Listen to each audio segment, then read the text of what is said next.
وبركاته. الحمد لله رب العالمين والصلاة والسلام على رسوله الأمين وعلى آله وأصحابه ومن تبعهم بإحسان إلى يوم الدين.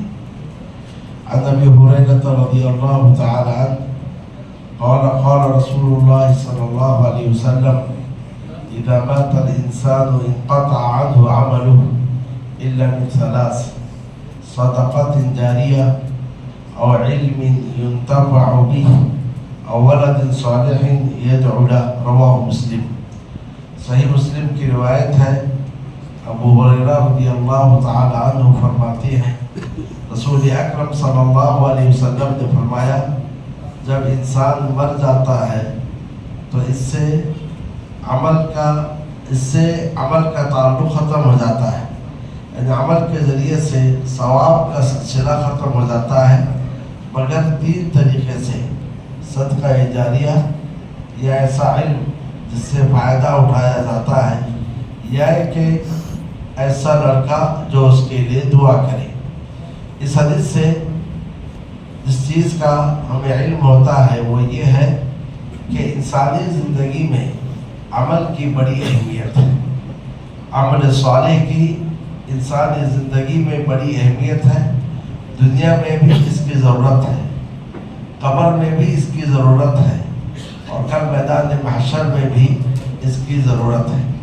جہاں تک دنیا کی بات ہے، حدیث شریف میں ہے رسول اکرم صلی اللہ علیہ وسلم نے فرمایا: خیر الناس من طال عمره وحسن عمله. لوگوں میں سب سے بہترین انسان وہ ہے جس کی عمر لمبی ہو اور عمل اچھا ہو. تو عمر لمبی ہو اور عمل اچھا ہو تو گویا زیادہ عمل کا اسے موقع ملتا ہے.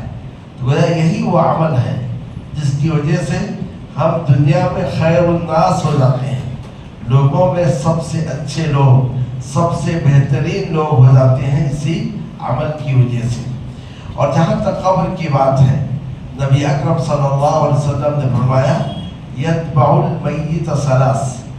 میت کے پیچھے 3 چیزیں جاتی ہیں: ایک اس کے گھر والے، دوسرا اس کا مال، تیسرا اس کا عمل. گھر والے، دوست و احباب، اعزاء و اقارب قبر میں سلا کر واپس آ جاتے ہیں. اور جہاں تک مال کی بات ہے، انسان جو مال چھوڑ کر مرتا ہے وہ مال اس کے ساتھ نہیں جاتا ہے. اس کے ورثہ اس کے مال کو آپس میں تقسیم کر لیتے ہیں. اب رہا اس کا عمل، وہی اس کے ساتھ قبر میں جاتا ہے.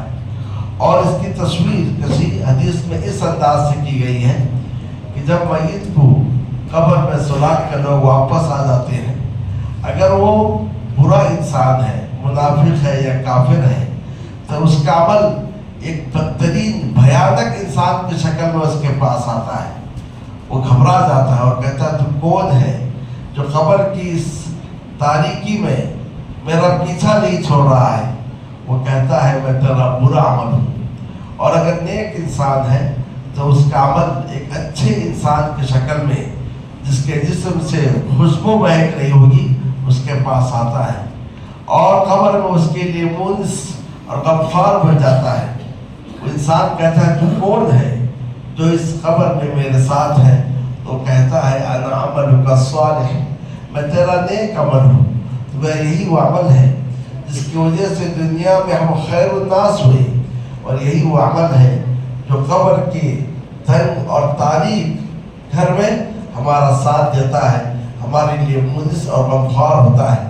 اور کل قیامت کے روز انسان جب ایک نیکی کا محتاج ہوگا تو یہی عمل اس کا ساتھ دے گا. اللہ عز و جل نے فرمایا: وَمَن يَعْمَلْ مِثْقَالَ ذَرَّةٍ خَيْرًا يَرَهُ وَمَن يَعْمَلْ مِثْقَالَ ذَرَّةٍ شَرًّا يَرَهُ. جو ذرہ برابر نیکی کیا ہے وہ کل قیامت کے روز اسے دیکھ لے گا، اور جو ذرہ برابر برائی کیا ہے کل وہ قیامت کے روز دیکھ لے گا. میدان محشر میں اعلان کیا جائے گا: انما ہی اعمالکم احصیھا علیکم.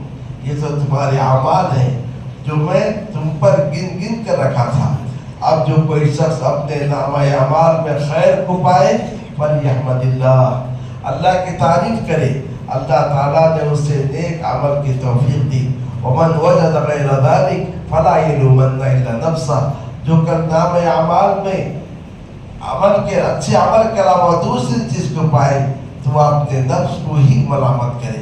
تو لہذا برادران اسلام، اس سے آپ اندازہ لگائیے کہ ہماری زندگی میں عمل کی کس قدر اہمیت ہے۔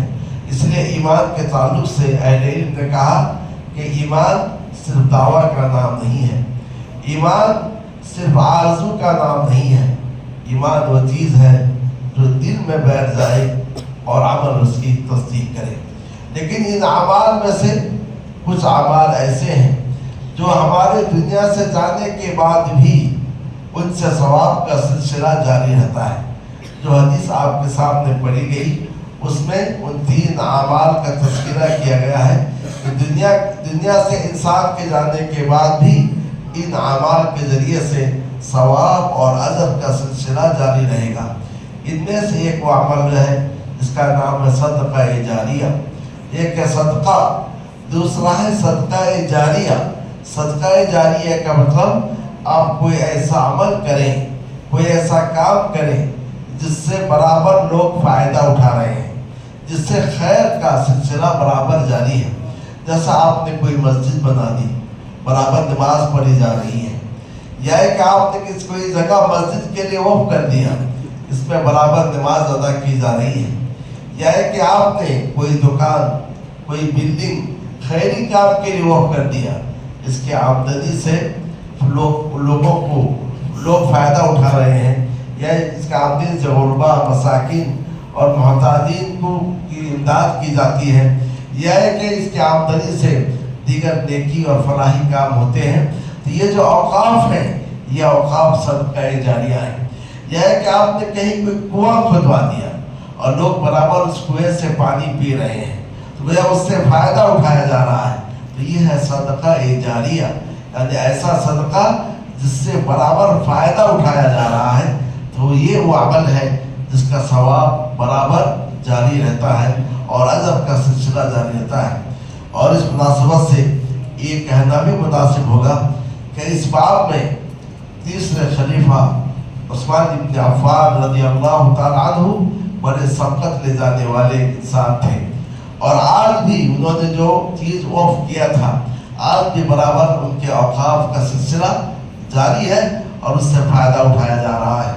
آپ نے ایک کنواں بئر روما خریدا، مسلمانوں کے لیے وقف کر دیا، اور ایسے ہی کتنے اوقاف آپ نے مسلمانوں کے لیے کیے تھے۔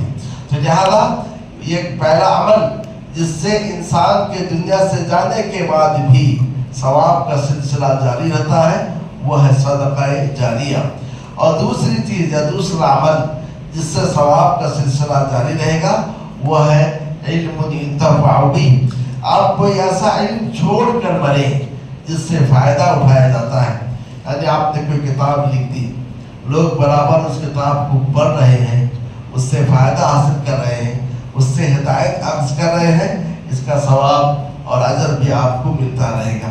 یا کہ آپ نے کسی کو علم سکھایا، کسی کو وضو کا طریقہ سکھا دیا، کسی کو غسل کا طریقہ سکھا دیا، کسی کو نماز کا طریقہ سکھا دیا، یا کسی کو دین کی کچھ باتیں بتا دی، کسی کے عقیدے کی آپ نے اصلاح کر دی اور اس پر وہ برابر عمل کر رہا ہے، یا کہ وہ اس چیز کو دوسرے کو سکھا رہا ہے، تو اس طریقے سے یہ وہ علم کا سلسلہ ہے، جب تک جاری ہے تب تک آپ کو جو ہے ثواب ملتا رہے گا۔ امام بخاری رحمہ اللہ نے صحیح بخاری کی تعریف کی، امام مسلم رحمہ اللہ نے صحیح مسلم کی تعریف کی، اور امام ابو داؤد نے سنن ابو داؤد کی تعریف کی۔